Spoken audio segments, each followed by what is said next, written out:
Olá, meu irmão, minha irmã. Estamos de volta, reunidos mais uma vez em torno da Palavra de Deus, reunidos em espírito, para mais um culto de oração na Igreja Batista Parque Industrial, em São José dos Campos. Eu quero convidar você a fazer uma leitura comigo que se encontra no Evangelho de Lucas, capítulo 4, versículos de 31 a 37. Lucas, capítulo 4, versículos de 31 a 37. Nessa passagem nós lemos o seguinte: E desceu a Cafarnaum, cidade da Galileia, e os ensinava no sábado. E muitos se maravilhavam da sua doutrina, porque a sua palavra era com autoridade.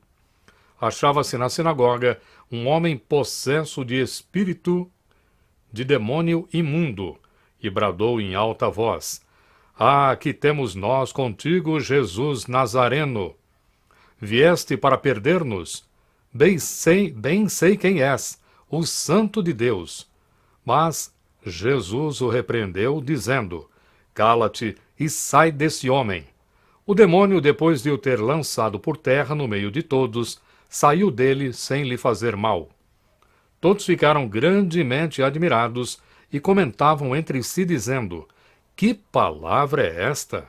Pois com autoridade e poder ordena aos espíritos imundos e eles saem? E a sua fama corria por todos os lugares da circunvizinhança.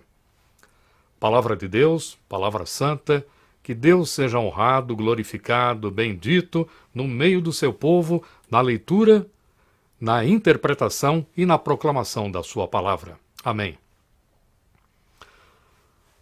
Quando as coisas parecem que estão melhorando, vem uma notícia ruim e coloca tudo na estaca zero.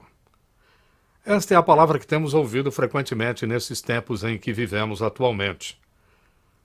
Há um desânimo geral e as pessoas já estão demonstrando um esgotamento real com tudo, não é verdade? A gente vê o pessoal, o povo, em qualquer lugar do mundo, completamente desgostoso com a política, com a economia, com a ciência. Visto pela internet, a gente vê muitas palavras de rebeldia, de tudo quanto é lado. Não falta quem esteja completamente pessimista. Agora, o que tem chamado bastante a minha atenção, bem mais do que outras coisas, e tem até me preocupado, é que até mesmo cristãos estão se desanimando com a fé. É isso mesmo. É claro que tudo isso é compreensível, meu irmão, minha irmã, ainda mais quando estamos falando de uma outra epidemia. Que epidemia é essa que eu estou falando? A epidemia das incertezas. A incerteza está se espalhando pelo mundo, trazendo com ela muito desespero. E diante disso vem a pergunta: será que pode existir pior coisa que a incerteza quando se está em uma situação que exige alguma confiança, alguma segurança, alguma firmeza, visando a solução e a saída da situação que só aflige? Será que tem alguma coisa pior que isso? Tem, sim. Existe coisa pior do que isso.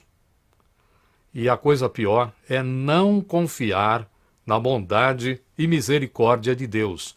É claro que eu estou falando aqui para o povo de Deus. O mundo não está nem aí.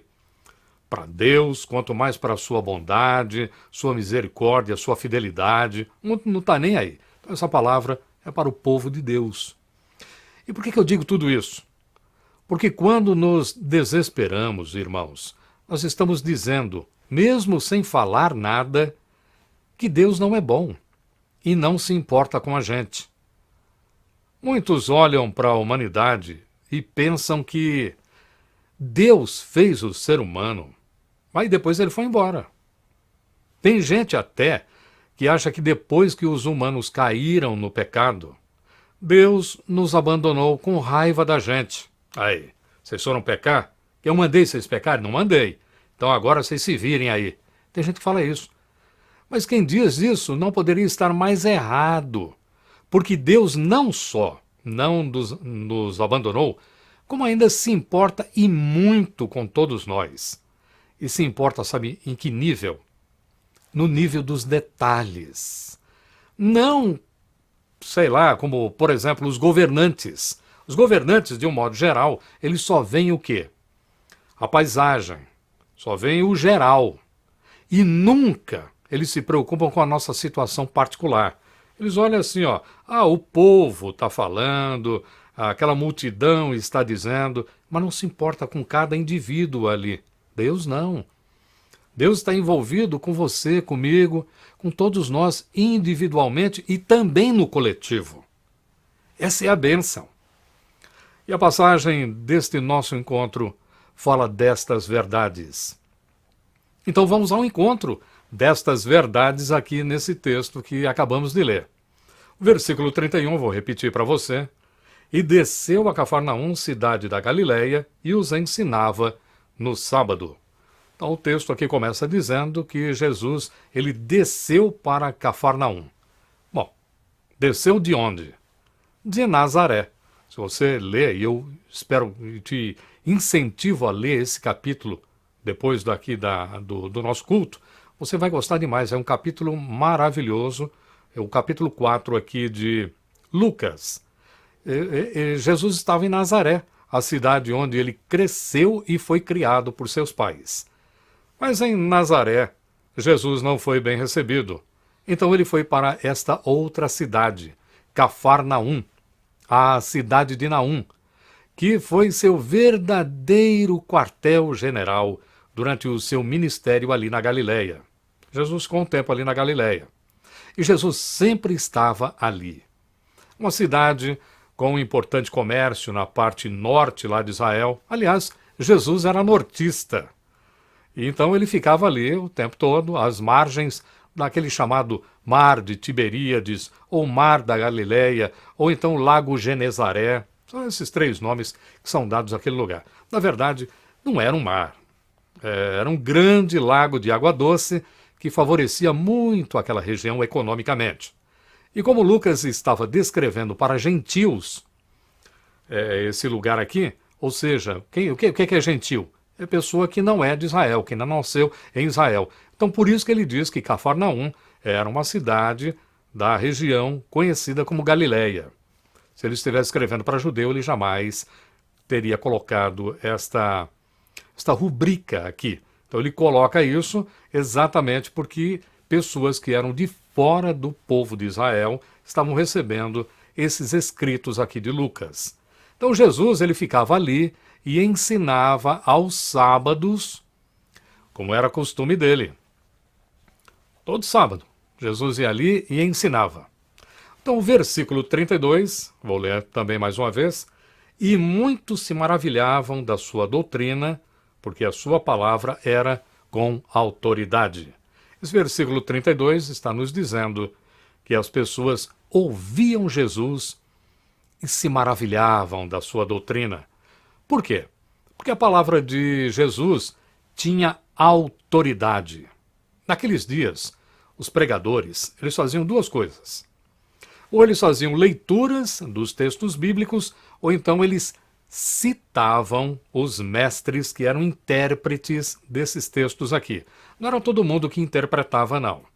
Nem era autorizado a isso. Somente os doutores da lei, já figuras notórias, bastante conhecidas, que já faziam parte da história religiosa lá de Israel, que eram citados. Então, depois que eles liam um texto, passavam a falar sobre o que o texto dizia, mas não na interpretação que eles faziam, e sim de acordo com outra autoridade. Então era assim, de acordo com fulano de tal, esse texto está dizendo isso. Segundo Beltrano, essa passagem quer dizer isso. Conforme o pensamento de Cicrano, esta referência tem o sentido de... e daí por diante. Mas com Jesus era diferente. Ele lia o texto e não citava a interpretação de outros, mas a dele. Jesus ele não apelava a qualquer outra autoridade que não fosse ele mesmo. E isso chamava a atenção dos ouvintes e produzia grande admiração. Jesus era um jovem. 30 anos, estava começando ali seu ministério, próximo disso daí, e chamava atenção. E o que é que Jesus ensinava? Possivelmente sobre a sua grande mensagem de arrependimento, porque estava chegando o reino de Deus, como vemos numa passagem paralela a essa daqui que nós estamos vendo em Marcos capítulo 1, versículos 14 e 15. Marcos capítulo 1, versículos 14 e 15, nós lemos o seguinte: Depois de João ter sido preso, foi Jesus para Galiléia pregando o evangelho de Deus, dizendo: O tempo está cumprido e o reino de Deus está próximo. Arrependei-vos e crede no evangelho. O reino de Deus, que a gente pode traduzir também como o governo de Deus, fala sobre o domínio de Deus, ou seja, a soberania de Deus. Falar sobre o reino de Deus é falar sobre a soberania de Deus. Deus, ele é soberano, ou seja, Deus ele domina e ninguém pode se opor a ele. O nome que se dava antigamente para os reis, qual era? Você lembra? Um dos nomes que se davam era soberano. O soberano, aí no caso às vezes uma rainha, hoje em dia na Inglaterra, a rainha Elizabeth II é conhecida como a soberana da Inglaterra. Era um nome que se dava para reis e rainhas. Então o nome que se dá para Deus é o soberano no reino dele. Só que o reino de Deus é diferente de todos os reinos. É o verdadeiro reino. O resto são sombras.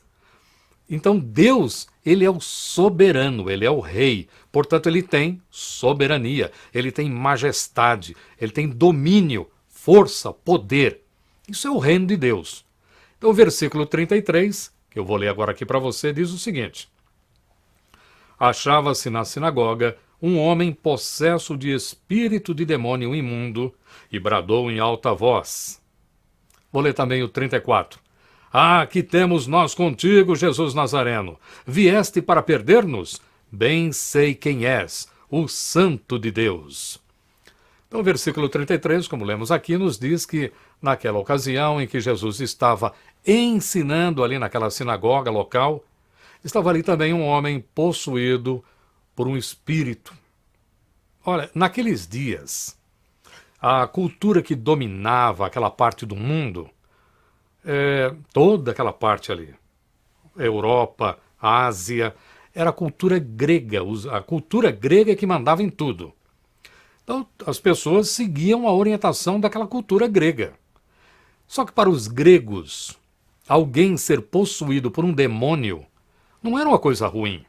Não, de jeito nenhum. Por isso, para que não houvesse dúvida, Lucas, ele diz aqui que o espírito que estava naquele homem era um demônio imundo. Então tem gente que fica confuso com essa passagem. O que significa aqui? Espírito de demônio imundo? Então quer dizer que um demônio ele tem um espírito? Não, não é isso. O significado da expressão é o seguinte: o homem ele estava possuído por um espírito. Isto é, um demônio imundo.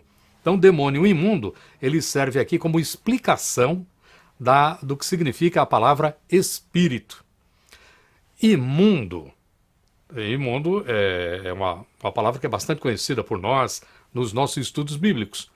Imundo significa exatamente o oposto, o contrário à santidade de Deus. Então, de repente, Jesus estava ali ensinando e, de repente, o homem gritou, interrompendo Jesus. Esse interrompendo aqui vai entre aspas, hein? Mais para frente você vai entender por quê. O versículo 34, que nós já lemos, mostra a ousadia do inimigo. Aquele homem, aquele pobre homem, agora inspirado, veja só que coisa terrível, inspirado pelo demônio, ele faz duas perguntas e uma afirmação sobre Jesus. Primeiro, ele fala no plural, que temos nós contigo. Agora você veja bem o que significa isso. Veja o tamanho do cativeiro daquele homem. Quando ele fala nós, ele tá falando aqui Como se houvesse, e na verdade havia, uma associação entre ele e o demônio. Aquele homem, ele estava numa aliança perversa com aquele espírito. Ou poderia ser o contrário. O espírito estava numa aliança perversa com aquele homem. Uma aliança de domínio, de dominação. A pergunta, então, a Jesus tem o sentido de: o que é que nós temos a ver um com o outro? Em Jesus. A segunda pergunta do demônio diz respeito à chegada do reino de Deus. Capítulo 4, ali no começo desse capítulo 4 de Lucas, Jesus ele vence Satanás, o chefe dos demônios. Ele vence o maligno. Onde? Na tentação do deserto. Esse capítulo 4 aqui de Lucas, boa parte dele faz um paralelo com o capítulo 4 de Mateus, que é onde também está a tentação de Jesus. E ali, Jesus ele vence aquela tentação. Ele vence Satanás. Satanás é derrotado ali no deserto. Na tentação, ele não venceu Jesus. E ele diz para Jesus: eu vou te dar poder, vou te dar autoridade. Jesus não aceitou aquilo. Se você me adorar, você vai receber isso aí. Jesus não aceitou. A autoridade que Jesus tinha era do Espírito Santo, que habitava nele. E a gente vê isso mais cedo aqui nesse capítulo 4, quando Jesus lê uma passagem do profeta Isaías. E no versículo 21 ele diz assim: então passou Jesus a dizer-lhes: hoje se cumpriu a escritura que acabais de ouvir. Então Jesus era o grande prometido, o Cristo, o Messias, aquele que havia sido prometido pelos profetas, profetizado pelos profetas. Deus prometeu por meio das profecias que os profetas trouxeram, e aí ele veio e se cumpriu aquela palavra. O versículo 21, ali em Nazaré, Jesus fala isso. Agora ele está aqui em Cafarnaum. Só que agora chegou a vez, Jesus vence lá Satanás, agora chegou a vez dos seguidores do diabo. E os seguidores do diabo são os demônios, como esse daqui. E ele sabia disso. Então ele diz que sabe quem é Jesus. Ele tem conhecimento acerca de Jesus. E ele diz assim: você é o Santo de Deus. Essa é uma palavra interessante, hein? Aquele demônio, ele mentiu ou falou a verdade? Parece pegadinha, né? Aquele demônio, ele não mentiu. Ele não mentiu. O problema é que ele falou uma verdade, mas do ponto de vista dele. E aqui é um alerta, uma advertência para você, meu irmão, para mim, para todos nós, povo de Deus. Nunca devemos ouvir o demônio. Jamais. Nem que ele fale a verdade. Porque mesmo quando ele fala a verdade, ele fala do ponto de vista dele. Isto significa que a intenção é nos derrubar. No mínimo, nos afastar do Senhor. Então ele não mentiu, mas nós temos aqui dois problemas. O primeiro problema é que era bem conhecido o ensino, era muito difundido o ensino, de que se alguém soubesse o nome de alguma divindade, algum deus, algum poder, se alguém soubesse o nome, esse alguém teria domínio sobre essa divindade. Então, era como se o demônio dissesse assim, ó: aí, eu te conheço, Jesus. Agora você está nas minhas mãos, porque eu sei quem é você, Jesus. Você passou agora a estar debaixo do meu domínio. E você vai me obedecer. Ora, isso é mentira, como veremos daqui a pouco. Esse foi o primeiro problema. O segundo problema é que mesmo Jesus, sendo de fato o Santo de Deus, e essa é uma expressão que a gente vai encontrar no Antigo Testamento em várias ocasiões. Arão, irmão de Moisés, é chamado de o Santo do Senhor, que era o sumo sacerdote, não é isso? Mas essa expressão aqui, o Santo de Deus, quer dizer que aquela pessoa serve a Deus. E é o caso aqui de Jesus, que serve de fato a Deus. Mas o problema é que aquele demônio, ele não pode falar isso. Porque quem fala uma coisa dessa é testemunha de Jesus. E aquele demônio, ele não pode ser uma testemunha de quem é Jesus. Por quê? Porque aquele demônio, ele não estava autorizado a testemunhar de Jesus. Porque testemunhar de Jesus é coisa que nós só veremos bem depois disso tudo aqui, quando Jesus ressuscitar e estiver subindo aos céus. E aí ele dirá aos apóstolos e dará essa ordem a toda a igreja dele, que depois de receberem o Espírito Santo, aí sim seriam suas testemunhas por toda parte. Nós vemos isso em Atos capítulo 1, versículo 8. E virá sobre vós a virtude do Espírito Santo, e ser-me-eis testemunhas, tanto em Jerusalém, Judeia e até os confins da terra. Não é isso? Pois muito bem, testemunha de Jesus, somente estes autorizados. Só os seus discípulos, e só os que são possuídos pelo Espírito Santo é que podem testemunhar que Jesus é o Santo de Deus. Um demônio nunca poderia fazer isso. Jamais. Isso produziria confusão nas pessoas e veriam que o ministério de Jesus poderia estar em cooperação com os demônios. Não pode. Demônio não é testemunha autorizada de Jesus. Jamais. Então, por causa disso, nós vemos aqui no versículo 35, Jesus dizendo, dando uma ordem. Jesus fala severamente para aquele demônio. Ele diz o que no versículo 35? Mas Jesus o repreendeu, dizendo, cala-te e sai desse homem. Você viu só? Silêncio! Fica quieto! Uma vez eu vi um texto que dizia assim, cala a boca! Demônio tem boca? Não é isso, está dizendo assim, silêncio! Fica quieto. Esse é o sentido dessa palavra aqui. Então, neste ponto, Jesus ele mostra que tem não apenas a autoridade de palavra, que aquelas pessoas estavam maravilhadas com a palavra de Jesus. Que palavra maravilhosa! E é mesmo, a palavra de Jesus é sempre maravilhosa e ela transforma. Mas ele não tem apenas a autoridade de palavra. Jesus também tem poder sobre as forças do mal. Jesus não é alguém que fala bem, não é alguém que tem o dom da oratória e as pessoas ficam hipnotizadas quando ele abre a boca. Não, a sua palavra era transformadora, mas não era só isso, ele tinha mais. Ele tinha poder sobre as forças que aprisionam as pessoas.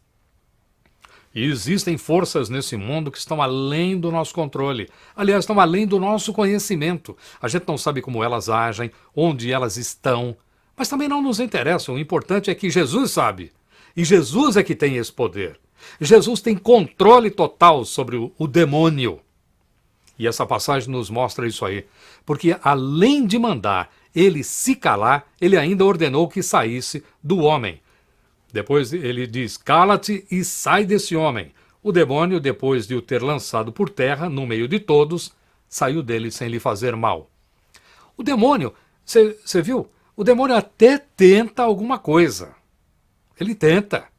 O texto nos mostra que ele tenta alguma coisa, mas ele só consegue, diante daquela palavra de poder, da autoridade, do poder do Senhor Jesus, ele só consegue jogar o homem no chão. E ele joga, o texto diz que no meio das pessoas. Deve ter sido assim uma coisa assim violentamente forte. Arremessou aquele homem e ele cai no meio das pessoas que tinham ido ali, naquela sinagoga, ouvir Jesus. Demônio irado, imagina só, sendo expulso da sua habitação contra a sua vontade, ao jogar aquele homem no chão, ele deve ter feito isso com toda a força que ele possuía. Pobre homem. Já era, não é mesmo? Coitado. Não teve a menor chance com aquele demônio ali. O demônio acabou com ele. É isso? É isso que está dizendo aqui? Mas é claro que não. A passagem nos diz que ao sair do homem, o demônio não lhe fez mal. E olha que arremessou ele no meio daquelas pessoas. Veja bem, quando alguém é sequestrado e a polícia vai lá fazer o resgate, a polícia, né, tenta de todos os modos que a vítima fique ilesa, sem lesões, faz de tudo. Mas se não der, pois é, isso mesmo. A polícia já se dá por satisfeita se a pessoa sair viva. E a pessoa também. E os parentes também. Ah, tá machucada, tá com o braço machucado, vai ficar hospitalizado uma semana, mas o importante é que tá vivo. Tá viva. As pessoas dizem assim, não é? Mas não foi o que vimos em nossa passagem aqui. Como sabemos, Lucas era o quê?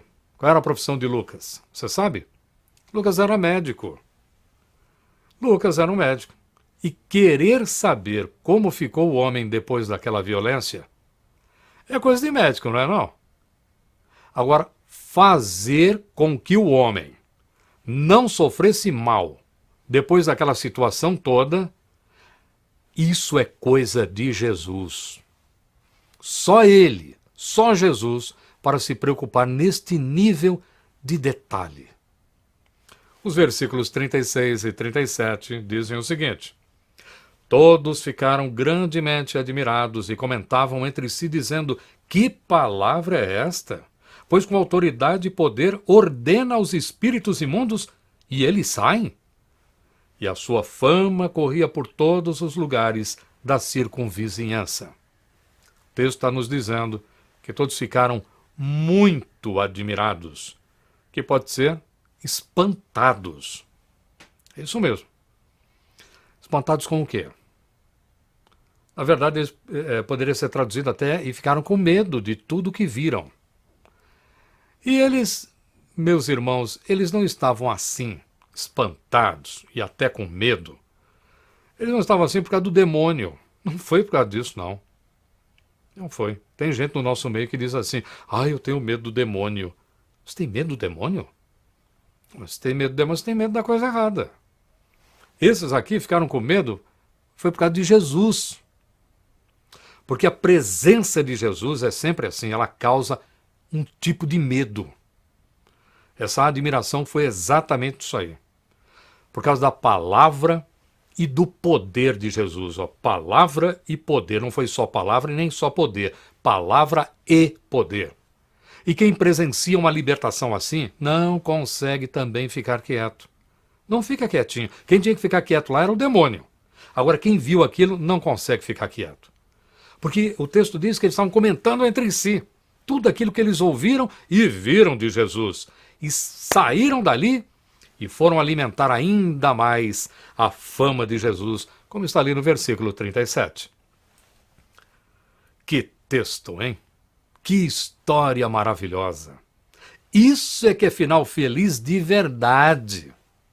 Meu irmão, minha irmã, a intenção desta palavra, neste nosso encontro, é te encorajar a confiar em Jesus.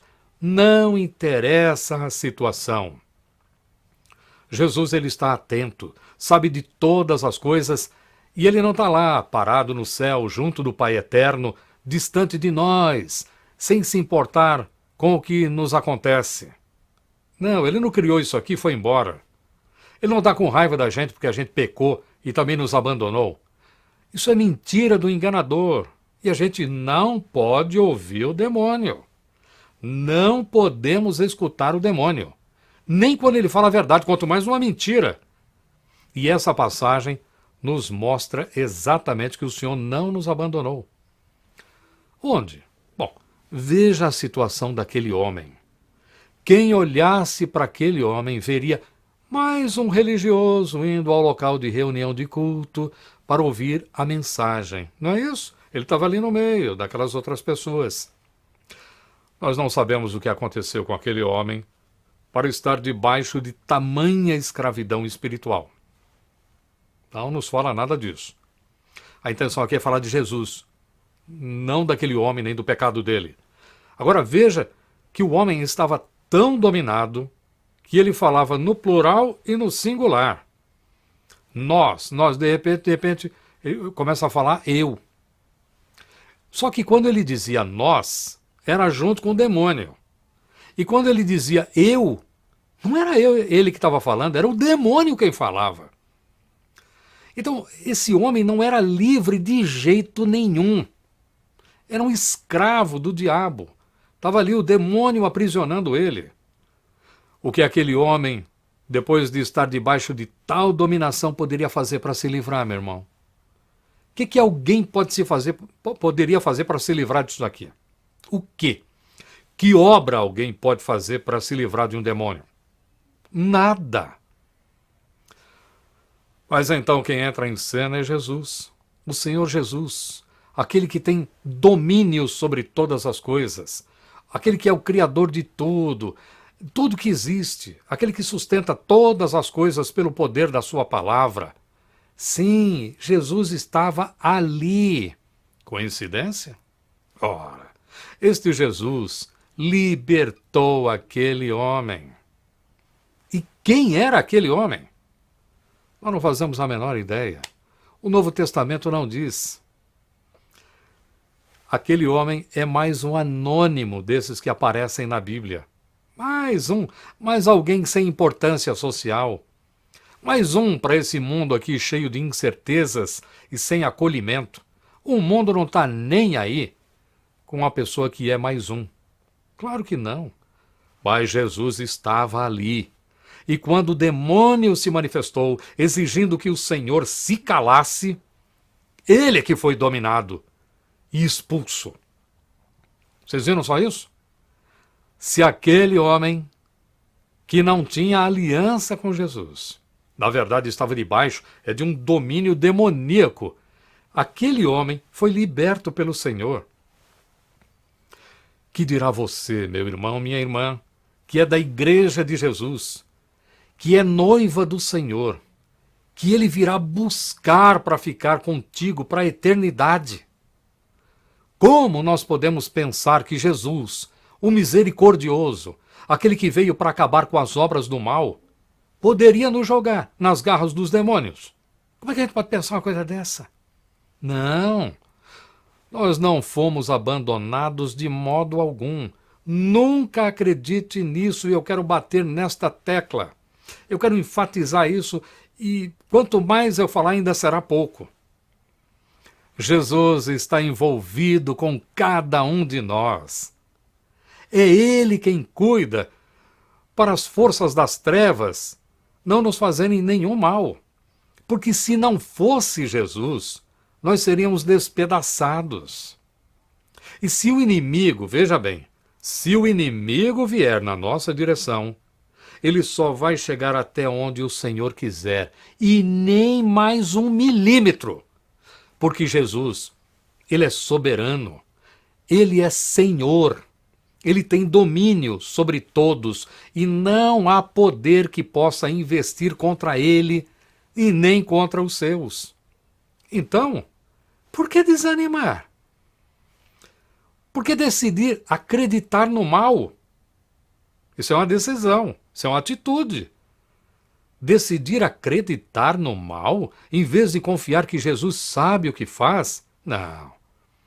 E Jesus, ele sabe o que faz, e além disso, quando Jesus ele mostra que sabe o que faz, ele sabe o que faz até quando parece que está distraído. É isso mesmo. Esse é o ponto que eu queria chamar a sua atenção. Veja, ali naquela sinagoga, Jesus estava falando, não é isso? De repente ele foi interrompido pelos gritos daquele homem possesso. Mas o Senhor estava no controle total da situação, como vimos no final da história, não é isso? Nós é que fomos pegos de surpresa. O demônio queria surpreender Jesus. Nós ficamos surpreendidos lendo aquela história. Aquelas pessoas ali também ficaram surpresas quando ouviram aquele grito ali. Mas Jesus não ficou surpreso. Ele já sabia. Poder, sua palavra. Ele tem domínio sobre tudo isso. Ele é o soberano. Ele é o Senhor. Senhor significa soberano, aquele que tem domínio. Bom, vamos aproveitar que hoje é um dia que reservamos para orar e colocarmos diante do Senhor a renovação da nossa fé naquele que verdadeiramente não somente pode vencer o mal. Ele não somente vence o mal lá, ele cuida de nós aqui, em cada detalhe e em toda a situação das nossas vidas. Você viu? Vamos apresentar nossas fraquezas diante de Deus e lhe dizer que nós confiamos na sua autoridade e poder. E qual é a nossa certeza? A nossa certeza é que no reino de Deus, ao qual nós pertencemos, Deus é que é o soberano. Porque a soberania de Deus não é uma matéria que a gente aprende e fica falando o tempo todo, soberania, soberania. Não! Soberania é uma coisa que a gente, sim, aprende, mas é uma doutrina que a gente vive. E como é que eu posso viver a soberania de Deus, meu irmão? Confiando no Senhor, cada dia mais, acreditando que Ele é o soberano, o rei sobre todas as coisas. O mundo não reconhece isso. O mundo nem está aí para Deus. Mas você sabe disso. Você saber disso tem que fazer a diferença na tua vida. Você saber que Deus domina sobre a tua vida, que Ele cuida de você, isso tem que ser o diferencial para você.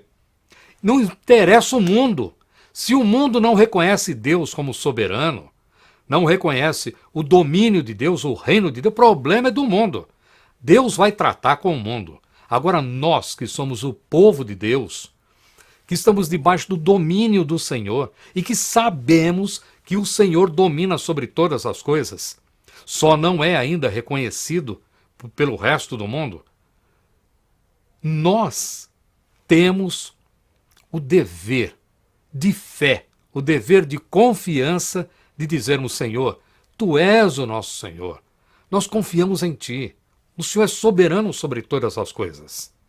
E é assim que nós vivemos a soberania de Deus, confiando no Senhor cada dia mais. Ontem eu confiei, hoje eu quero confiar mais em Deus. E amanhã, mais ainda.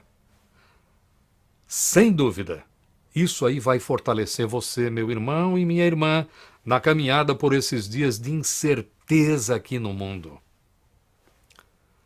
Meu desejo é que você tenha um santo período de oração, onde quer que você esteja agora. Deus nos abençoe.